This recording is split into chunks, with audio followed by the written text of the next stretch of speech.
Hello বন্ধুরা, আমার ইচ্ছে টানার নতুন আরেকটা ব্লগে তোমাদের সবাইকে স্বাগত। আমরা আগের দিনই আদিযোগী গেছিলাম। আদিযোগী থেকে বললাম না যে আরেকটা জায়গায় যাব। আমরা এসেছি হচ্ছে নান্দি হিলস। আদিযোগী থেকে এটার ডিস্টেন্স মাত্র 1 ঘন্টা। তাই জন্য আমরা ভাবলাম যে এখান থেকে কেন না ঘুরে যাই। এর আগেও আমি নান্দি হিলসে এসেছি, কিন্তু মহেশ ড্রাইভ করেই প্রথমবার আমাদেরকে নান্দি হিলসে নিয়ে এলো। তো এটাও বেশ সুন্দর জায়গা, চারিদিক সবুজ।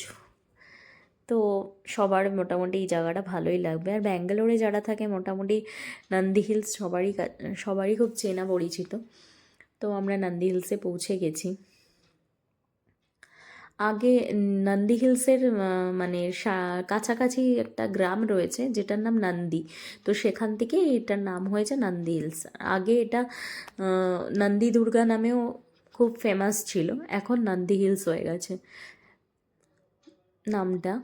তো যাই হোক, ওপরে একটা মন্দির রয়েছে, মহাদেবেরই মন্দির। যেহেতু নন্দী হিলস বলছে, নন্দী তো ভগবান শিবের সাথে রিলেটেড, তাই জন্য মহাদেবেরই একটা মন্দির রয়েছে।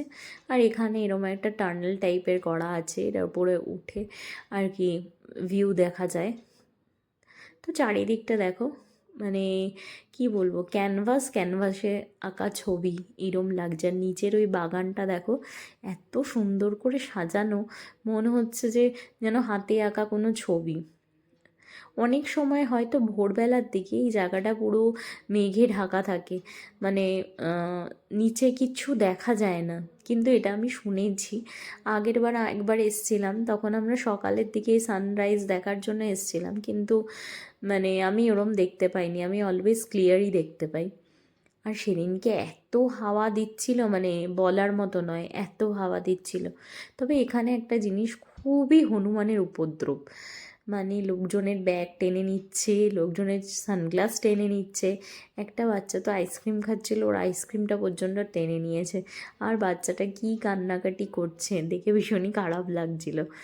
তো যাই হোক, এটা আমরা পাহাড়ের উপরে উঠে অনেকক্ষণ ধরে টাইম পাস করলাম, বসে গল্প আড্ডা দিলাম। তারপরে আমরা নিচের দিকে চলে যাচ্ছি। এবার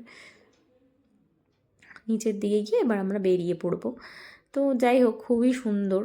মানে বন্ধুবান্ধবদের সাথে আসো, একা আসো, বেশ ভালো জায়গা, সময় কাটানোর জন্য খুব ভালো জায়গা। আর এখানে সানরাইজ আর সানসেটটা খুব ফেমাস। তো আমরা সানরাইজে তো আর আসতে পারিনি, আগে একবার এসেছিলাম, যদিও আমি দেখেছি। তো এবারে সানসেটটাতে দেখতে এলাম আর কি। তো যাই হোক, আমাদের তো ভীষণ ভালো লাগে জায়গাটা। তোমরা যদি কেউ কখনো ব্যাঙ্গালোরে আসো, এই ট্যুরিস্ট স্পটগুলো অবশ্যই তোমরা ভিজিট করো। আর চারিদিকটা বর্ষা যেহেতু চলছে না, চারিদিকটা পুরো সবুজে সবুজে ঘেরা, অসাধারণ ভিউ। মানে সারা দিনের থাকান দূর হয়ে যাবে এখানে এলে, এত সুন্দর। তো যাই হোক, আমাদের ঘোরা কমপ্লিট। এবার আমরা বাড়ির দিকে রওনা দিচ্ছি। তোমরা ব্যাঙ্গালোরে এলে সবাই এই জায়গাগুলোতে অবশ্যই এসো। আর আমার ব্লগটা কেমন লাগলো কমেন্ট করে অবশ্যই জানিও। আমার চ্যানেলটা সাবস্ক্রাইব করে দিও।